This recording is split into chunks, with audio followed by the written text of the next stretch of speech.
Hello and welcome back to Bluehat Cybersec Academy. In this lesson, I'm going to explain the following topics. First, security awareness training, then a security awareness training example, and finally, best practices of security awareness training. These topics are part of Domain 5, Security Operations Concepts, in the Certified in Cybersecurity exam, and are useful for both exam preparation and, honestly, for building a strong cybersecurity foundation. So, let's begin.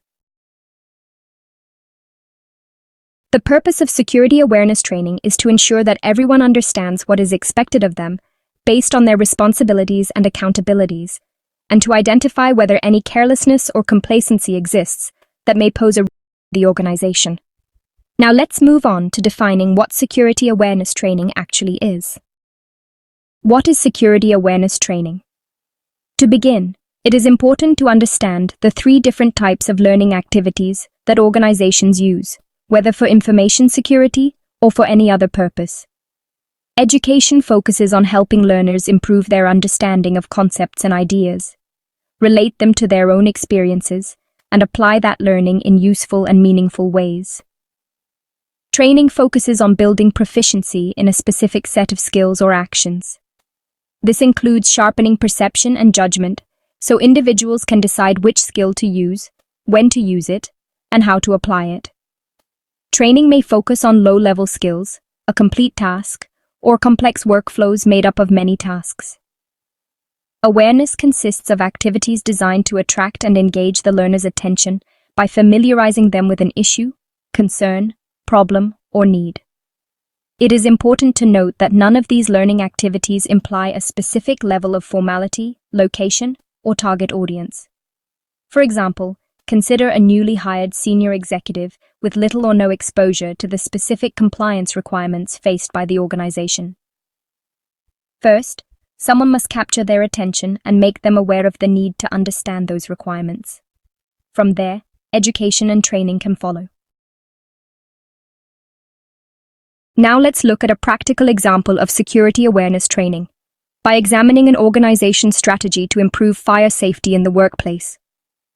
Education may help workers in a secure server room understand how fire and smoke detectors, suppression systems, alarms, and their interactions with electrical power, lighting, and ventilation systems function together.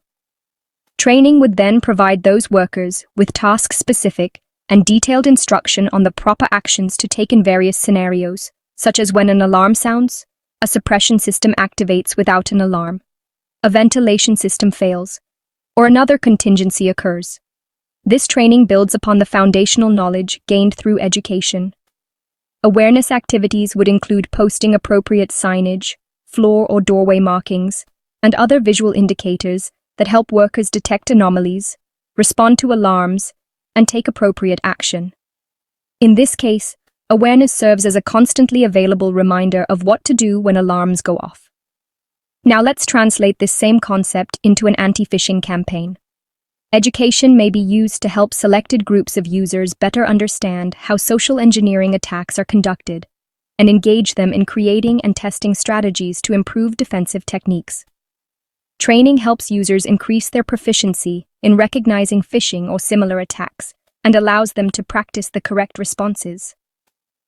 This training may include simulated phishing emails sent to users to test their ability to identify malicious messages.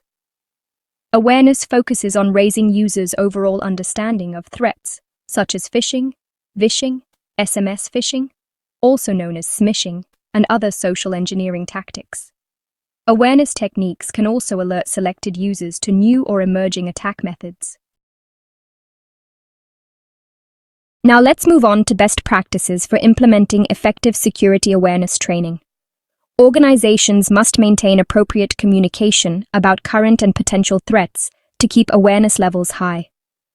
Friendly competition between departments can be encouraged, such as recognizing teams that identify the most phishing attempts. Simple reminders can also be effective, such as providing small items like stress balls labeled with messages such as "lock your computer." In addition, automated systems that lock computers when users step away can help reinforce secure behavior. It is important to gather positive feedback about training efforts to ensure the material is appropriate, well understood, and effective.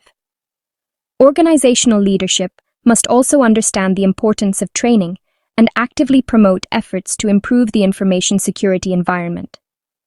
Personnel should be given opportunities to practice what they have learned through exercises and simulations.